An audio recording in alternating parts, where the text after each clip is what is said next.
Mitch Brumels from Grand Rapids, Michigan, age 31. All right, Mitch, how did you get involved with cooking? I started out cooking when I was about 15 years old, a little town north of Grand Rapids. My mom had worked up in that area, little family restaurant that was up there. Started washing dishes. I believe one night they were short on a salad cook. Started making salads. About a year later, I was making steaks and burgers, and to this day I can't believe how many steaks and burgers at the age of 16 I was sending out. Completely not aware that they were wanted to.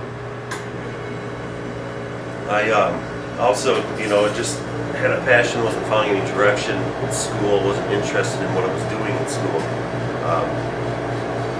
Didn't really know where I was headed. My parents, I think, were a little worried, didn't see me following any certain direction towards college. And I kind of find a little pathway through a vocational school that our high school offered. It was a Kent Skills Center, and they offered a culinary program. Started in that. Next thing I knew, I was moving restaurant to restaurant, moving my way up and working my way through high school. Where did you learn how to cook? I went to the Culinary Institute of America, graduated in '99, but I learned the skills there. That's not where I learned how to cook. I believe actual cooking, I learned more hands-on, working with restaurants, right-hand man of chefs, just learning the basic ways of cooking through sight, hands-on. Obviously school was a big factor, but wasn't it? What is your biggest accomplishment in life? So far, for sure, would have been graduating the CIA. Barely getting out of high school, graduating from high school, it was an accomplishment. It was a lot of work to get into the CIA. And then graduating at the top of my class, I for sure believe so far in life that is my greatest accomplishment. So Mitch, what do you like to work for? That can be, I guess, in the eye of the beholder. I'm told a lot of people that, they can't understand me, they don't get through to me. I tell them one thing and then they say I tell them something else.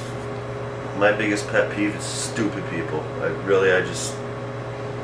Some people, I don't know how they'll ever get through life. Stupid people are at the top of my list of people I can't deal with and I won't deal with, and won't necessarily have to move them out, move them away. They'll go on their own. I have a nickname here also called the Devil. Originally got that through a couple regulars that would come in through me constantly pushing foods on them. Maybe another glass of wine, keep them in the restaurant. Moved on to the wait staff, and pretty much if you're a new employee of the restaurant, you're introduced to me as the Devil, but in a good way though too. How would you react to criticism about your talents? Criticism's always great, depending on where it's coming from, who's it's coming from. Constructive criticism, fine by me, I'll take it. Depending on the situation, the person, maybe their background, what they know of food. You're always going to have the people that they're looking for a discount, they're looking for a free meal. You're never going to get away with that in life, it's always going to happen. But I'll take criticism any way I can get. I bring it back to my staff. I take it deep with the way I bring my day about, but look for perfection. Criticism's always going to be there. There's nothing you can do about it. Describe your relationship with your parents. My parents are great. We had a great family growing up, traveled a lot.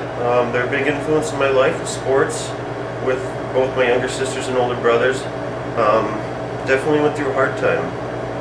About 9 years ago, they got divorced after 32 years. It's probably best for both of them. The kids had moved on, they were out, moved on with college and moving to different states, but in the long run it was great for both of them. We're a great family, we still get together on holidays, birthdays, nephews' birthday parties, whatever. Family structure's great, it always has been. It was a little rough for all of us at one point, but things happen, we moved on.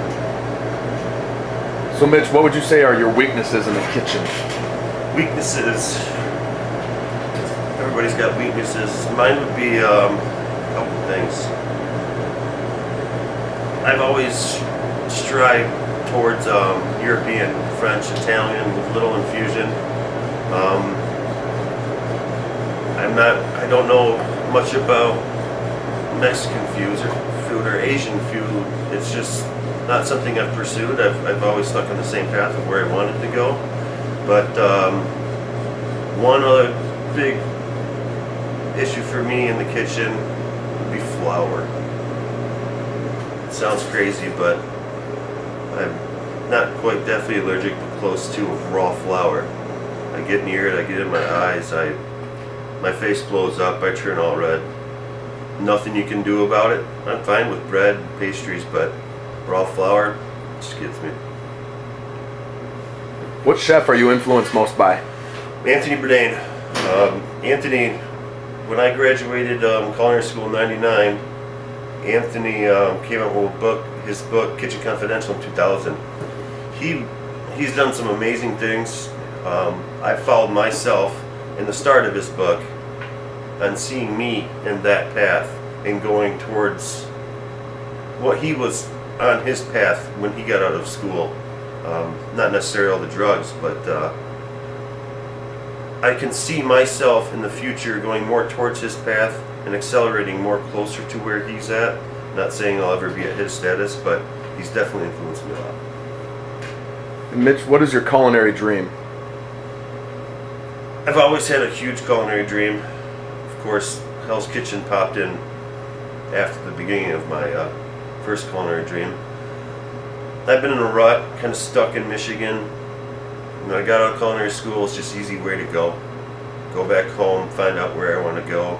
Landed some good jobs here, got in a rut, and got stuck. I don't want to do that anymore. I got to get out of Grand Rapids. Grand Rapids is a great town. There's so much more out there. Eventually, want to settle down, have my own restaurant, start a family. Don't want to do that don't want to start a family until I'm more settled down and secure as of where I want to be in life. Right now, it's too early. I've done a lot in Grand Rapids. It's West Michigan is one of the most conservative areas in the States. I took a little pizza sub joint, it was takeout, into an almost $3 million a year business. We're doing huge business, and if I can do that in a little town of Grand Rapids, I figure I can do it anywhere around the country, if not in another country. And at that point, I don't think Hell's Kitchen that I'm not positive about, but I don't think Hell's Kitchen has anybody out of Michigan yet, so give me a try and see what happens.